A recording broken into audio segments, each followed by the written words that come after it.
Yang saya hormati Bapak Supanji Setiawan, Sarjana Pendidikan Magister Sains, selaku pengampu mata kuliah metode penelitian. Assalamualaikum warahmatullahi wabarakatuh. Saya Siti Mafiroh. Pada kesempatan kali ini, saya akan mempresentasikan proposal tugas akhir yang berjudul menganalisis kesesuaian penerapan akad salam terhadap petani penjual bibit buah di daerah Salaman untuk salah satu tugas mata kuliah metodologi penelitian. Untuk selanjutnya, kita mulai pada pada bab pertama, yaitu untuk latar belakang. Perkembangan ilmu ekonomi dewasa ini semakin marak dengan penerapan sistem perekonomian yang berbeda pada setiap negara. Pada pelaksanaan dan penerapan perekonomian ini hendaknya memberikan tanggung jawab dan kewajiban yang seimbang pada kelestarian dan kesetaraan seluruh manusia. Penerapan etika dalam pelaksanaan perekonomian pun dirasakan perlu lebih ditingkatkan. Ini didasarkan pada kenyataan bahwa sejak awal tahun 1980-an, etika bisnis memasuki wacana Amerika Serikat sebelum akhirnya meluas ke seluruh dunia. Bisnis dipengaruhi bukan hanya oleh situasi dan kondisi ekonomi semata, namun juga oleh perubahan-perubahan sosial, politik, ekonomi, dan teknologi, serta pergeseran-pergeseran sikap dan cara pandang para stakeholders-nya. Bahkan jika tujuan bisnis dipandang secara sempit, yakni sebagai maksimalisasi nilai atau ekonomis, bagi pemiliknya, bisnis harus tetap mempertimbangkan akan segala sesuatu yang mempengaruhi pencapaian tujuan terbatas tersebut. Islam tidak membiarkan begitu saja seorang bekerja sesuka hati untuk mencapai tujuan dan keinginannya, dengan menghalalkan segala cara seperti melakukan penipuan, kecurangan, sumpah palsu, riba, menyuap, dan perbuatan batil lainnya. Tetapi dalam Islam diberikan suatu batasan atau garis pemisah antara yang boleh dan yang tidak boleh, yang benar dan salah, serta yang halal dan yang haram. Batasan atau garis pemisah inilah yang dikenal dengan istilah etika. Perilaku dalam berbisnis atau berdagang juga tidak luput dari adanya nilai moral dan nilai etika bisnis. Penting bagi para pelaku bisnis untuk mengintegrasikan dimensi moral ke dalam kerangka atau ruang lingkup bisnis. Bersama dengan semakin besarnya kesadaran etika dalam berbisnis, orang mulai menekankan pentingnya keterkaitan faktor-faktor etika dalam bisnis. Sesungguhnya dalam hal seluruh pelaksanaan kehidupan telah diatur dalam pandangan ajaran agama Islam untuk mengatur seluruh kehidupan manusia, termasuk dalam kaitannya pelaksanaan perekonomian dan bisnis. Dalam ajaran Islam memberikan kewajiban bagi setiap muslim untuk berusaha semaksimal mungkin untuk melaksanakan syariah aturan Islam di segala aspek kehidupan, termasuk di dalamnya aturan bermuamalah, usaha dan bisnis yang merupakan jalan dalam rangka mencari kehidupan. Pada hakikatnya, tujuan penerapan aturan atau syariah dalam ajaran Islam di bidang muamalah tersebut, khususnya perilaku bisnis, adalah agar terciptanya pendapatan atau rizki yang berkah dan mulia, sehingga akan mewujudkan pembangunan manusia yang berkeadilan dan stabilisasi untuk mencapai pemenuhan kebutuhan, kesempatan kerja penuh, dan distribusi pendapatan yang merata tanpa harus mengalami ketidakseimbangan yang berkepanjangan di masyarakat.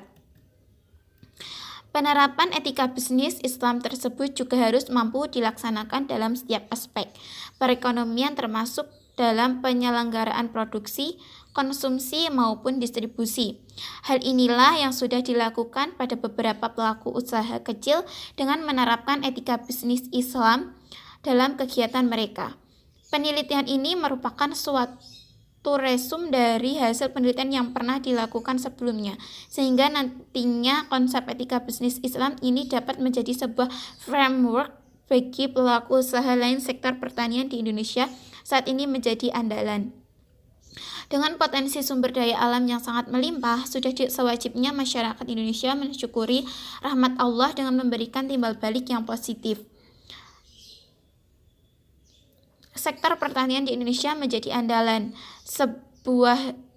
Pada kesempatan ini, di Dusun Kedong Wungu, Desa Kabupaten Salaman, terdapat masyarakat yang berprofesi sebagai petani bibit. Sebelum masyarakat menekuni usaha tersebut, dusun kami seperti dusun tertinggal sumber daya masyarakat yang produktif. Dengan adanya usaha tersebut, sedikit demi sedikit dusun kami mengalami kemajuan dengan dilihat dari untuk perekonomiannya sedikit bertumbuh dan serta masyarakatnya mempunyai mata pencaharian yang baik. Selanjutnya yaitu mengidentifikasi masalah, yaitu terdapat fenomena masyarakat di Dusun Kedong Wungu kepada Salaman setelah masyarakat menekuni usaha pembibitan mengalami kenaikan pendapatan dan taraf hidup. Untuk skema transaksi baik as-salam terdapat 3 faktor, yaitu penjual, pembeli, dan pihak ketiga yang di sini bank. Untuk pertama, penjual dan pembeli melakukan negosiasi pesanan dengan kriteria. Kemudian untuk kedua, pemesanan barang nasabah dan bayar tunai. Yang ketiga yaitu mengirimkan barang dokumen. Yang ketiga, bawar. Untuk tujuan penelitian, yang pertama untuk mengetahui deskripsi hasil penelitian akad salam dalam penerapan jual beli bibit buah. Yang kedua untuk mengetahui dan menganalisis kesesuaian antara akad salam dalam penerapan jual beli bibit buah. Untuk kerangka teori, menurut K. Burtons 2000 dalam buku Etika merumuskan pengertian etika kepada 3 pengertian juga. Yang pertama, etika digunakan dalam pengertian nilai-nilai dan norma-norma moral yang menjadi pegangan bagi seseorang atau suatu kelompok dalam mengatur tingkah lakunya. Yang kedua, etika dalam pengertian kumpulan asas atau nilai-nilai moral dan kode etik. Yang ketiga, etika sebagai ilmu tentang baik dan buruk. Menurut Rafiq Ishak Bikum pada tahun 2004 mengatakan etika adalah bidang ilmu yang bersifat normatif karena ia berperan menentukan apa yang harus dilakukan atau tidak boleh dilakukan oleh seorang individu. Dan menurut Deutsche Klatif tahun 2006, etika bisnis merupakan prinsip-prinsip moral atau aturan tingkah laku atau kaidah-kaidah etik yang dianut dalam berbisnis. Sedangkan menurut Ernawan pada tahun 2007 yang dikutip dalam Ernani tahun 2009, etika bisnis adalah aturan main prinsip dalam organisasi yang menjadi pedoman membuat keputusan dan tingkah laku. Dalam buku akad salam merupakan akad jual beli di mana barang yang diperjualbelikan belum ada. Oleh karena itu, barang diserahkan secara tangguh sedangkan barang diserahkan secara tunai. Untuk fatwa DSN tentang transaksi salam, fatwa nomor 5/DSN MUI /4/2000 tentang jual beli salam antara lain, untuk pertama, ketentuan dengan pembayaran.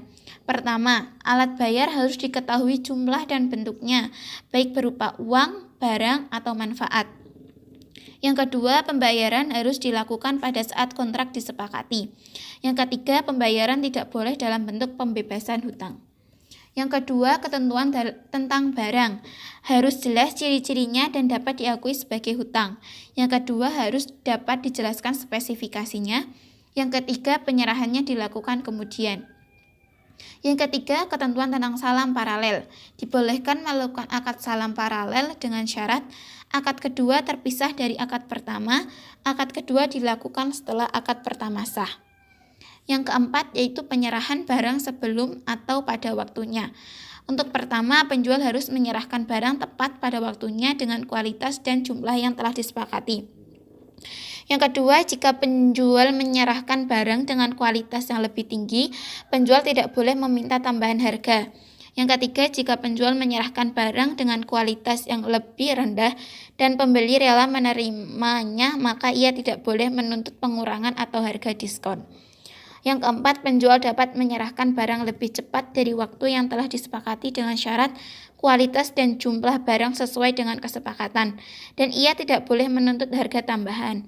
Yang kelima, jika semua atau sebagian barang yang tidak tersedia pada waktu penyerahan atau kualitasnya lebih rendah dan pembeli tidak rela menerimanya, maka ia memiliki dua pilihan. Yang kelima, pembatalan kontrak. Pada dasarnya, pembatalan salam boleh dilakukan selama tidak merugikan kedua belah pihak. Yang ketiga yaitu bab 3, sampel. Sampel merupakan keseluruhan objek yang karakteristiknya hendak kita uji menurut Sulianto 2009. Dalam hal ini saya mengambil sampel petani penjual bibit buah di Dusun Kedungwungu, Desa Kebonrejo, Kecamatan Salaman. Untuk variabel dan alat ukur, variabel bebas dalam penelitian ini adalah masyarakat petani buah bibit dan variabel terikat proses dalam jual beli transaksi tersebut. Untuk alat ukur penelitian saya menggunakan wawancara dan kuesioner. Sekian dari presentasi saya. Terima kasih. Wassalamualaikum warahmatullahi wabarakatuh.